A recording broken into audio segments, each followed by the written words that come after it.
Hello and today's a Monday.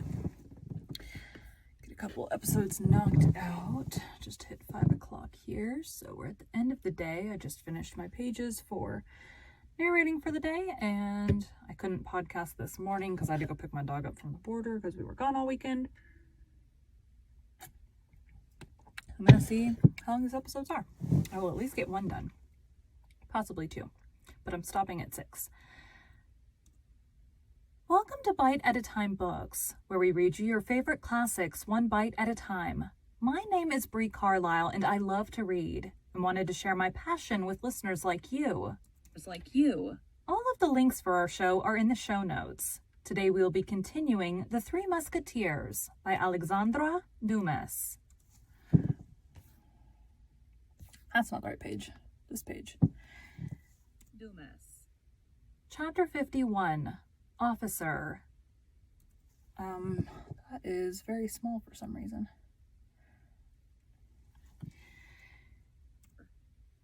Meanwhile, the Cardinal... Dumas. Chapter 51. Officer. Meanwhile, the Cardinal looked anxiously for news from England, but no news arrived that was not annoying and threatening. Although La Rochelle was invested, however certain success might appear, thanks to the precautions taken and above all to the dike, which prevented the entrance of any vessel into the besieged city. The blockade might last a long time yet. This was a great affront to the king's army and a great inconvenience to the cardinal, who had no longer, it is true, to embroil Louis XIII with Anne of Austria. For that affair was over, but he had to adjust matters for Monsieur de Bassompierre, who was embroiled with the Duc d'Angoulême. As to Monsieur, who had begun the siege, he left to the cardinal the task of finishing it. The city, notwithstanding the incredible perseverance of its mayor, had attempted a sort of mutiny for a surrender. The mayor had hanged the mutineers. This execution quieted the ill-disposed, who resolved to allow themselves to die of hunger, this death always appearing to them more slow and less sure than strangulation. On their side, from time to time, the besiegers took the messengers which the Rochellais sent to Buckingham, or the spies which Buckingham sent to the Rochellais. In one case or the other, the trial was soon over. The cardinal pronounced the single word, hanged. The king was invited to come and see the hanging. He came languidly, placing himself in a good situation to see all the details. This amused him sometimes a little and made him endure the siege with patience, but it did not prevent his getting tired.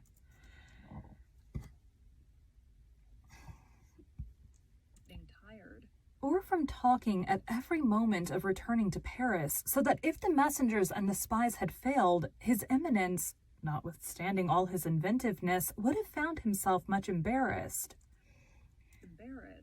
Nevertheless, time passed on, and the Rochellais did not surrender. The last spy that was taken was the bearer of a letter.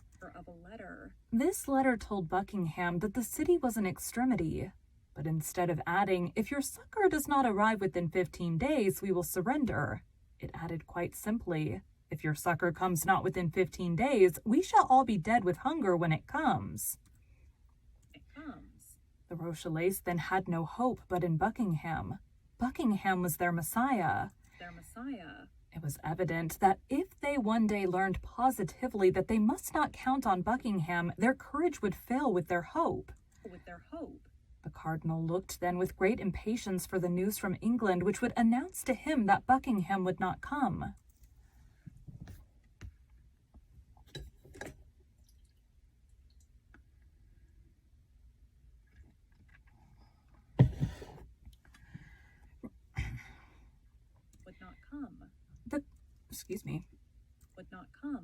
The question of carrying the city by assault, though often debated in the council of the king, had been always rejected. In the first place, La Rochelle appeared impregnable. Then the cardinal, whatever he said, very well knew that the horror of bloodshed in this encounter, in which Frenchmen would combat against Frenchmen, was a retrograde movement of 60 years impressed upon his policy. And the cardinal was at that period what we now call a man of progress. In fact, the sack of La Rochelle and the assassination of 3,000 or 4,000 Huguenots who allowed themselves to be killed would resemble too closely in 1628, the massacre of St. Bartholomew in 1572. And then, above all this extreme measure, which was not at all repugnant to the king, good Catholic as he was, always fell before this argument of the besieging generals. La Rochelle is impregnable except to famine. The cardinal could not drive from his mind the fear he entertained of his terrible emissary. For he comprehended the strange qualities of this woman, sometimes a serpent, sometimes a lion. Had she betrayed him? Was she dead? He knew her well enough in all cases to know that, whether acting for or against him as a friend or an enemy, she would not remain motionless without great impediments. But whence did these impediments arise? That was what he could not know. And yet he reckoned, and with reason, on my lady. He had divined in the past of this woman terrible things which his red mantle alone could cover. And he felt from one cause or another that this woman was his own. As she could look to no other but himself for a support superior to the danger which threatened her. He resolved then to carry on the war alone, and to look for no success foreign to himself, but as we look for a fortunate chance. He continued to press the raising of the famous dike which was to starve La Rochelle. Meanwhile, he cast his eyes over that unfortunate city, which contained so much deep misery and so many heroic virtues, and recalling the saying of Louis XI, his political predecessor, as he himself was the predecessor of Robespierre, he repeated this maxim of Tristan's gossip: divide it in order to reign. Henry IV, when besieging Paris, had loaves and Henry IV, when besieging Paris, had loaves and provisions thrown over the walls. The cardinal had little notes thrown over in which he represented to the Rochellais how unjust, selfish, and barbarous was the conduct of their leaders. These leaders had corn in abundance and would not let them partake of it. They adopted as a maxim, for they too had maxims, that it was of very little consequence that women, children, and old men should die, so long as the men who were to defend the walls remained strong and healthy. Up to that time, whether from devotedness or from want of power to act against it, this maxim, without being generally adopted, nevertheless Up to that time, whether from devotedness or from want of power to act against it, this maxim, without being generally adopted, nevertheless passed from theory into practice. But the notes did it injury. The notes reminded the men that the children, women, and old men whom they allowed to die were their sons, their wives, and their fathers. Getting a phone call, but it is past time for me to stop.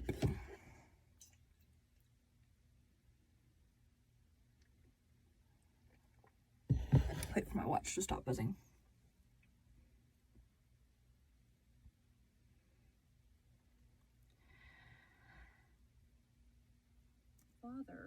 And that it would be more just for everyone to be reduced to the common misery in order that equal conditions should give birth to unanimous resolutions.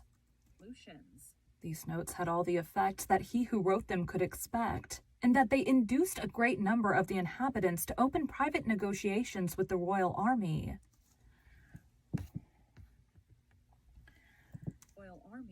But at the moment when the cardinal saw his means already bearing fruit, and applauded himself for having put it in action, an inhabitant of La Rochelle who had contrived to pass the royal lines, God knows how, such was the watchfulness of Bassompierre, Schomberg, and the Duc d'Angoulême, themselves watched over by the cardinal, an inhabitant of La Rochelle, we say, entered the city, coming from Portsmouth, and saying that he had seen a magnificent fleet ready to sail within 8 days. Still further, Buckingham announced to the mayor that at length the Great League was about to declare itself against France, and that the kingdom would be at once invaded by the English, Imperial, and Spanish armies. This letter was read publicly in all parts of the city. Copies were put up at the corners of the streets, and even they who had begun to open negotiations interrupted them, being resolved to await the succor so pompously announced. This unexpected circumstance brought back Richelieu's former anxiety and forced him, in spite of himself, once more to turn his eyes to the other side of the sea. During this time, exempt from the anxiety of its only and true chief, the royal army led a joyous life, neither provisions nor money being wanting in the camp. All the corps rivaled one another in audacity and gaiety. To take spies and hang them, to make hazardous expeditions upon the dike or the sea, to imagine wild plans and to execute them coolly, such were the pastimes which made the army find these days short, which were not only so long to the Rochellais, a prey to famine and anxiety, but even to the cardinal who blockaded them so closely. Sometimes when the cardinal, always on horseback, like the lowest gendarme, Sometimes when the cardinal, always on horseback like the lowest gendarme of the army, cast a pensive glance over those works, so slowly keeping pace with his wishes, which the engineers, brought from all the corners of France, were executing under his orders if he met a musketeer of the company of Treville. He drew near and looked at him in a peculiar manner, and not recognizing in him one of our 4 companions, he turned his penetrating look and profound thoughts in another direction. One day, when oppressed with a mortal weariness of mind, without hope in the negotiations with the city, without news from England, the cardinal went out, without any other aim than to be out of doors, and accompanied only by Cahusac and La Houdinière, strolled along through the beach. Strolled along the beach. Mingling the immensity of his dreams with the immensity of the ocean, he came, his horse going at a foot's pace, to a hill from the top of which he perceived behind a hedge, reclining on the sand and catching in its passage one of those rays of the sun so rare at this period of the year, 7 men surrounded by empty bottles. 4 of these men were our musketeers, preparing to listen to a letter one of them had just received. This letter was so important that it made them forsake their cards and their dice on the drumhead. The other 3 were occupied in opening an enormous flagon of colliqueur wine. These were the lackeys of these gentlemen. One of my knees is driving me crazy.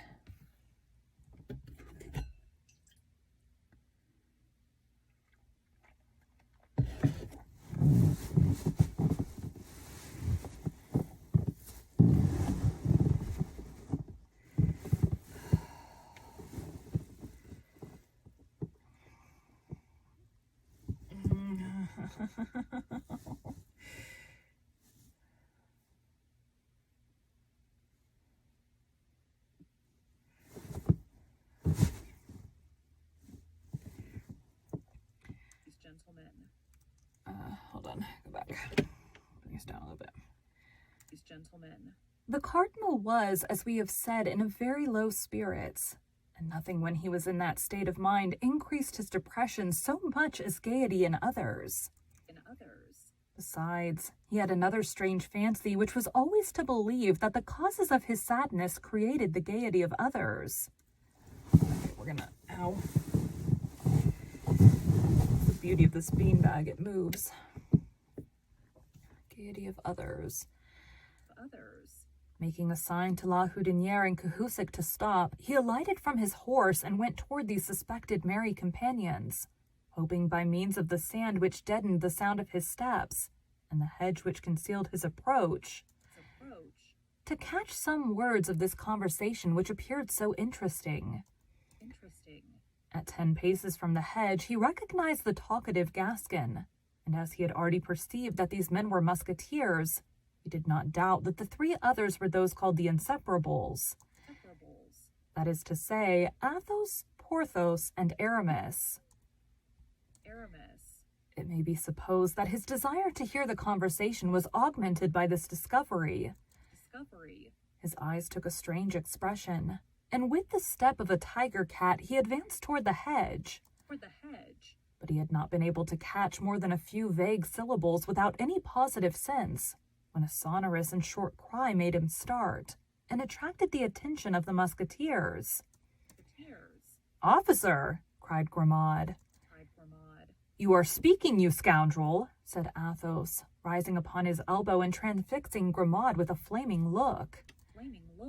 Grimaud therefore added nothing to his speech, but contented himself with pointing his index finger in the direction of the hedge, announcing by this gesture the cardinal and his escort. With a single bound, the musketeers were on their feet and saluted with respect. The cardinal seemed furious. "It appears that messieurs the musketeers keep guard," said he. "Are the English expected by land, or do the musketeers consider themselves superior officers?" "Monseigneur," replied Athos, for amid the general fright he alone had preserved the noble calmness and coolness that never forsook him. "Monseigneur, the musketeers, when they are not on duty, or when their duty is over, drink and play at dice, and they are certainly superior officers to their lackeys." "Lackeys?" grumbled the cardinal. "Lackeys who have the order to warn their masters when anyone passes are not lackeys. They are sentinels. Your Eminence may perceive that if we had not taken this precaution, we should have been exposed to allowing you to pass without presenting you our respects, or offering you our thanks for the favor you have done in uniting us." "D'Artagnan," continued Athos, "you who but lately were so anxious for such an opportunity for expressing your gratitude to Monseigneur, here it is. Avail yourself of it." These words were pronounced with that imperturbable.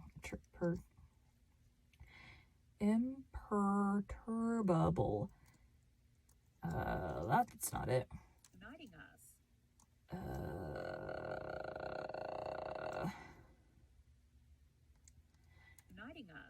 "D'Artagnan," continued Athos, "you who but lately were so anxious for such an opportunity for expressing your gratitude to Monseigneur, here it is. Avail yourself of it." These words were pronounced with that imperturbable phlegm which distinguished Athos in the hour of danger, and with his excessive politeness which made of him at certain moments a king more majestic than kings by birth. D'Artagnan came forward and stammered out a few words of gratitude, which soon expired under the gloomy looks of the cardinal.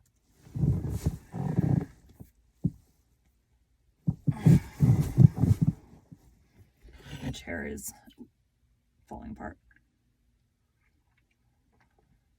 Or melting, I think would be more accurate. Let me get it back up. Get some air in here too. Hold.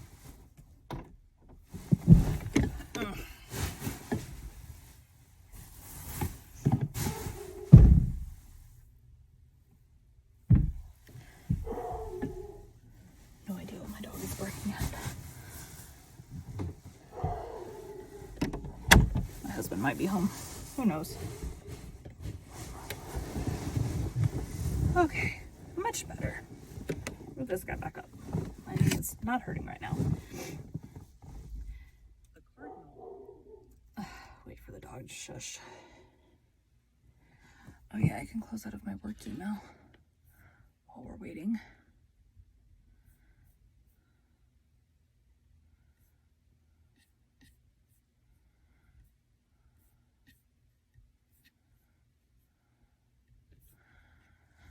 I actually have to look at this.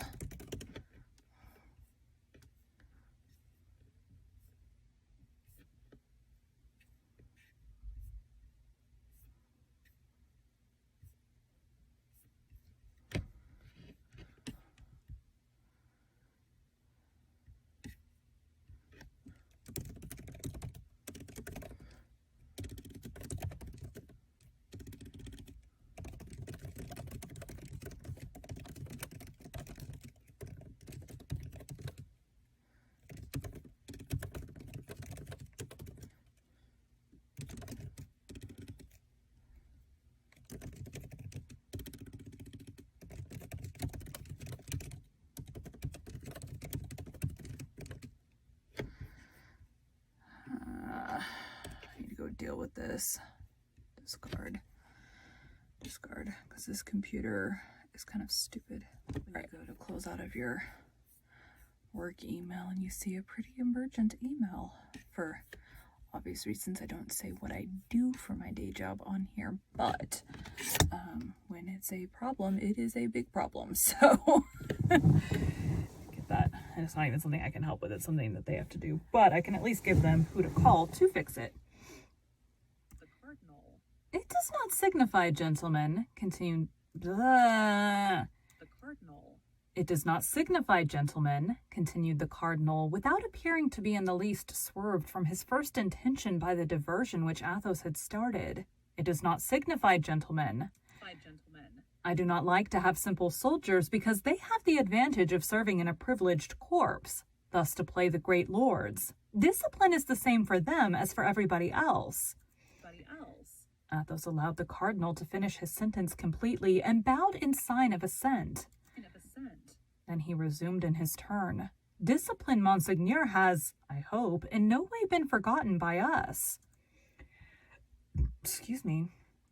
By us? We are not on duty, and we believed that not being on duty, we were at liberty to dispose of our time as we Ow! By us? We are not on duty, and we believed that not being on duty, we were at liberty to dispose of our time as we pleased.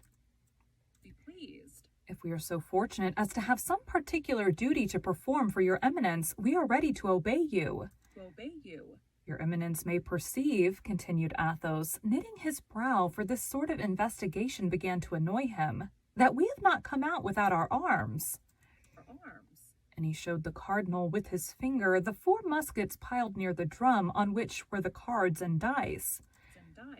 Your eminence may believe, added D'Artagnan, that we would have come to meet you if we could have supposed it was Monseigneur coming toward us with so few attendants. The Cardinal bit his mustache and even his lips a little. Do you know what you look like, altogether, as you are armed and guarded by your lackeys? Said the Cardinal. You look like 4 conspirators. Ah. Conspirators? Oh, as to that, Monseigneur, it is true, said Athos. We do conspire, as your eminence might have seen the other morning, only we conspire against the Rochellais. Ah, you gentlemen of policy, replied the Cardinal, knitting his brow in his turn. The secret of many unknown things might perhaps be found in your brains. If we could read them as you read that letter which you concealed as soon as you saw me coming. The color mounted to the face of Athos, and he made a step toward his eminence. One might think you really suspect us, Monseigneur, and we were undergoing a real interrogatory. If it be so, we trust your eminence will deign to explain yourself, and we should then at least be acquainted with our real position. And if it were an interrogatory, replied the Cardinal, others besides you have undergone such, Monsieur Athos, and have replied thereto. Thus I have told your eminence that you had but to question us, and we are ready to reply. What was that letter you were about to read, Monsieur Aramis? What was that letter you were about to read, Monsieur Aramis, and which you so promptly concealed? A woman's letter, Monseigneur. Yes, I see, said the Cardinal. We must be discreet with this sort of letters, but nevertheless we may show them to a confessor, and you know I have taken orders. Monseigneur, said Athos, with a calmness the more terrible because he risked his head in making this reply. The letter is a woman's letter, but it is neither signed Marianne de Lorme nor Madame d'Aguilon. Whatever. The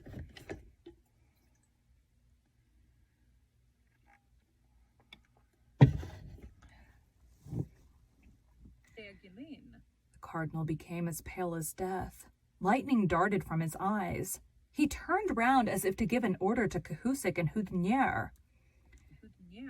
Athos saw the movement. He made a step toward the muskets, upon which the other 3 friends had fixed their eyes, like men ill-disposed to allow themselves to be taken. The Cardinalists were 3. The Musketeers, lackeys included, were 7. He judged that the match would be so much the less equal if Athos and his companions were really plotting. And by one of those rapid turns which he always had at command, all his anger faded away into a smile. Well, well, said he, you are brave young men, proud in daylight, faithful in darkness. We can find no fault with you for watching over yourselves. When you watch so carefully over others. Gentlemen, I have not forgotten the night in which you served me as an escort to the Red Dovecot. If there were any danger to be apprehended on the road I am going, I would request you to accompany me. But as there is none, remain where you are. Finish your bottles, your game, and your letter. Adieu, gentlemen. Remounting his horse, And remounting his horse, which Cahusac led to him, he saluted them with his hand and rode away. The 4 young men, standing and motionless, followed him with their eyes without speaking a single word until he had disappeared. Then they looked at each other. The countenances of all gave evidence of terror, for notwithstanding the friendly adieu of his eminence, they plainly perceived that the cardinal went away with rage in his heart. Athos alone smiled with a self-possessed, disdainful smile. When the cardinal was out of hearing and sight, "That Grimaud kept bad watch," cried Porthos, who had a great inclination to vent his ill humor on somebody. Grimaud was about to reply to excuse himself. Athos lifted his finger, and Grimaud was silent. "Would you have given up the letter, Aramis?" said D'Artagnan. "I," said Aramis in his most flute-like tone. "I had made up my mind. If he had insisted upon the letter being given up to him, I would have presented the letter to him with one hand. And with the other I would have run my sword through his body." "I expected as much," said Athos, "and that was why I threw myself between you and him." "Indeed, this man is very much to blame for talking thus to other men. One would say he had never to do with any but women and children. My dear Athos, I admire you, but nevertheless we were in the wrong after all." "How in the wrong?" said Athos. "Whose, then, is the air we breathe? Whose is the ocean upon which we look? Whose is the sand upon which we were reclining? Whose is that letter of your mistress? Do these belong to the cardinal? Upon my honor, this man fancies the world belongs to him. There you stood, stammering, stupefied, annihilated. One might have supposed the Bastille appeared before you, and One might have supposed the Bastille appeared before you, and that One might have supposed the Bastille appeared before you, and that the gigantic Medusa had converted you into stone. Is being in love conspiring? You are in love with a woman whom the cardinal has caused to be shut up, and you wish to get her out of the hands of the cardinal. That's a match you are playing with his eminence. This letter is your game. Why should you expose your game to your adversary? That is never done. Let him find it out if he can. We can find out his.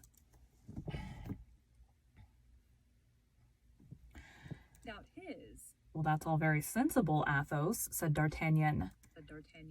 In that case, let there be no more question of what's past, and let Aramis resume the letter from his cousin where the cardinal interrupted him. Aramis drew the letter from his pocket. The 3 friends surrounded him, and the 3 lackeys grouped themselves again near the wine jar. You had only read a line or 2, said D'Artagnan. Read the letter again from the commencement. Willingly, said Aramis. My dear cousin, I think I shall make up my mind to set out for Bethune, where my sister has placed our little servant in the convent of the Carmelites. This poor child is quite resigned, as she knows she cannot live elsewhere without the salvation of her soul being in danger. Nevertheless, if the affairs of our family are arranged, as we hope they will be, I believe she will run the risk of being damned, and will return to those she regrets, particularly as she knows they are always thinking of her. Meanwhile, she is not very wretched. What she most desires is a letter from her intended. I know that such viands pass without difficulty through convent gratings, But after all, as I have given you proofs, my dear cousin, I am not unskilled in such affairs, and I will take charge of the commission. The commission. My sister thanks you for your good and eternal remembrance. She has experienced much anxiety, but she is now at length a little reassured, having sent her secretary away in order that nothing may happen unexpectedly. Adieu, my dear cousin. Tell us news of yourself as often as you can. That is to say, as often as you can with safety. I embrace you, Marie Michon. Oh, what do I not owe you, Aramis, said D'Artagnan. Dear Constance, I have at length then intelligence of you. She lives. She is in safety in a convent. She is at Bethune. Where is Bethune, Athos?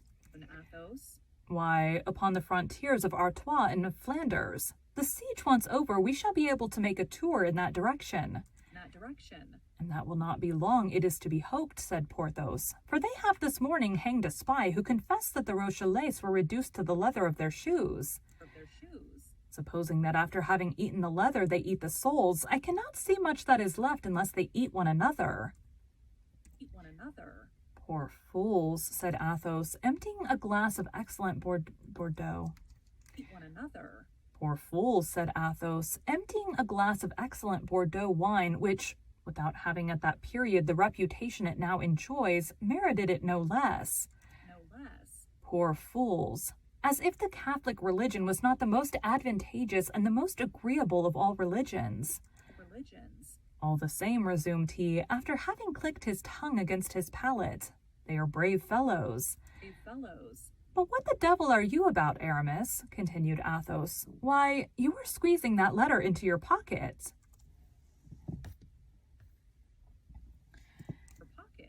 Yes, said D'Artagnan. Athos is right. It must be burned. And yet, if we burn it, who knows whether Monsieur Cardinal has not a secret to Yes, said D'Artagnan. Athos is right. It must be burned. And yet, if we burn it, who knows whether Monsieur Cardinal has not a secret to interrogate Ashes? He must have one, said Athos. What will you do with the letter, then? Asked Porthos. Come here, Grimaud, said Athos. Grimaud rose and obeyed.